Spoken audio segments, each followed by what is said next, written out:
Why do you feel lonely even when you have a lot of friends?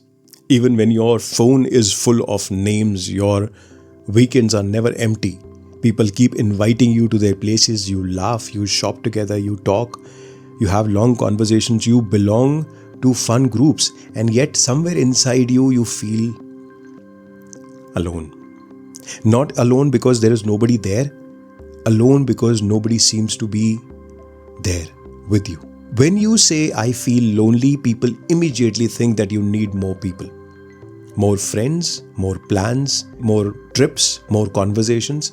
But sometimes you don't need another person in the room. You need to feel that person who is already in the room and can actually see you through. Think about this as a difference between being known and being seen, being recognized. People may know you as what you do, where you work, what do you like for lunches, who you're dating, where do you eat, where do you go for holidays. They might know a version of you that appears very easily in their conversations, but do they really know what you're afraid of, what you're carrying and going through these days or, in this time, what you're ashamed to admit, what you have been quietly questioning your life about, what you wish somebody would ask you without you having to ask them to ask you. Sometimes, loneliness is not the absence of connection. It is the absence of being truly witnessed. And it is a big distinction that changes almost everything. Because now you can have 50 people around you, but still feel invisible. But here's something really uncomfortable about this whole situation. Sometimes we complain that nobody really knows us while giving nobody access to parts of us that could actually be known. We show people our achievements, but we hide our insecurities. We show people the humorous side of us, but we hide our hurt. We tell them what happened, but do we really tell them what that thing did to us? We say I'm fine because if I say I'm struggling, that is too much information. And slowly, people become close to the version of us that we allow them to see, to meet. And then we continue to wonder, why doesn't anyone really know me? The question is not only who understands me. The question is, what am I willing for other people to see in me? Understand this, sit with this thing. Because sometimes the wall between you and the other person is not because of their lack of interest. This wall is being built by your own fear of being fully seen. This is like a defense mechanism. Maybe somewhere along the way you learned that being accepted required being easy to be accepted. So you became agreeable, capable, funny, strong, and you portrayed success. The person everybody could depend on very easily. You became very good at being liked, but not so good at being actually known. Now these parts, no one knew about you because you never allowed them to see this. You never allowed them to come out. And there's a huge difference in this. Being liked can happen through performance, and you have been performing for a very long time. Being known requires for you to expose yourself. Exposure feels dangerous, it feels risky. Because when someone sees you in an unedited version, they can reject who you truly are. And the mind starts to bargain. Give them the version of what they like and keep the rest to myself. I think that makes more sense. And it has worked. People like you, people invite you, people laugh with you, but that's a very small part of you. That is not the whole you. And yet, most of that part of you that remains hidden is inside you that no one can see. That is why certain conversations make you feel completely tired and exhausted, because you are untouched by those conversations. There is no human connection between two people. You were present, but you were performing. You were talking to them, but you were not revealing the complete truth of you. You were listening to them, but you were also monitoring how they would be judging me, how I'll be perceived. And perhaps the exhaustion wasn't socializing at all. It was the distance between who you were expecting yourself to be in front of them and who you were allowing other people to meet. So instead of asking, how do I make more friends? Change that question to ask, where do I become less myself around people? Who makes you feel that you have to be impressive? Who makes you feel that you have to be useful all the time? Who makes you feel that you have to be okay all the time? And maybe the next most important question is, where do I do this even when nobody's asking me to do this? Because sometimes we carry a mask, we're wearing a mask for so long that we forget that we're wearing it. It feels like skin.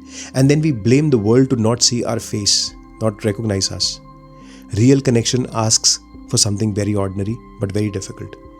Real honesty. I'm not asking you to have that kind of a confession or emotional dumping, just honesty. Let's say you say, I've been actually struggling with this kind of a thing. I don't know what I want anymore. That thing hurt me more than I showed you or showed them. I am scared about what happens next. I don't have an answer for this. Now, these sentences may feel very, very small, but they open doors for the connection to happen. Intimacy usually does not arrive through grand declarations, I'm your close friend. It grows through tiny moments where one person says, here's something real about me, and the other person does not run away from that. You can begin there. Not by finding 10 more friends, but choose that one person in that group whom you can trust a little. And tell them something you normally would edit out and you would not say, your deepest thoughts. Don't rush to make yourself comfortable. Let the silence exist. Let yourself be seen and notice what happens inside you. Now, there's another side to connection that we often overlook. You cannot always be asking to be understood. You also have to become capable of understanding the other person. Can you do the same for that person? Can you listen without preparing your response? Can you stay when someone else's story becomes uncomfortable? Can you allow that other person to be different than the version you have created in your mind of that person? Can you let them disappoint your expectations without immediately withdrawing from them? Connection requires two people willing to leave their private worlds and meet somewhere in the middle. Something you know about me, something I know about you. And perhaps this is where loneliness becomes interesting. The deepest moment may not come from loneliness to companionship. It comes from protection to being actually present, from hiding to being seen, from performing to participating, from asking, do they like me enough, to actually saying, can I be here with them as I am? And you may discover something really surprising here. The moment you stop performing for connection, a real relationship becomes deeper, meaningful.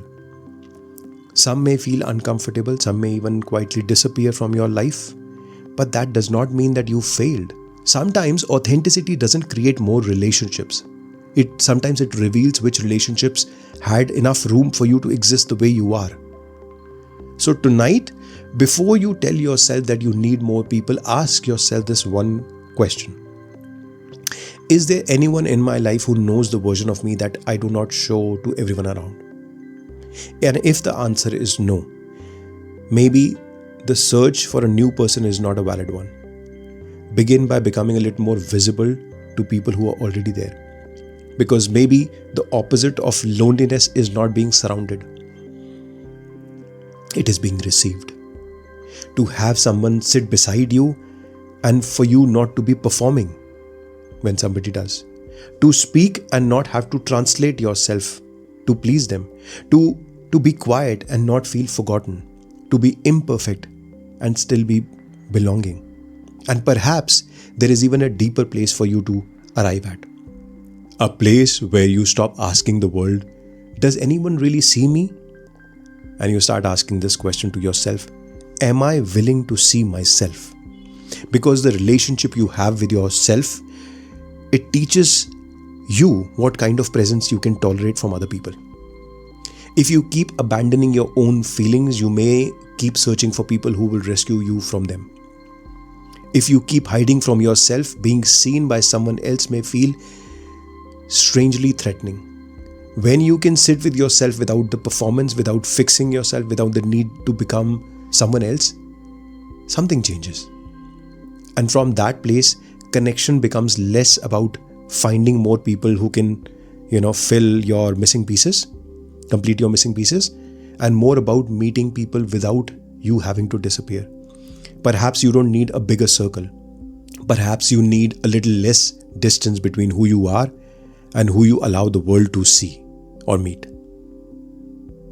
If you like this video, we continue to post videos on interesting topics like such. And I think it's a wise decision for you to subscribe to this channel, Mind Healing with Bhavesh. If you have any opinions, suggestions, or comments, you can write that down in the comment section below. I will see you again very soon with some another topic, with some other interesting video. Until then, stay blessed, stay healthy, and catch hold of this wisdom if you can. I shall see you very soon. Take care. Bye-bye.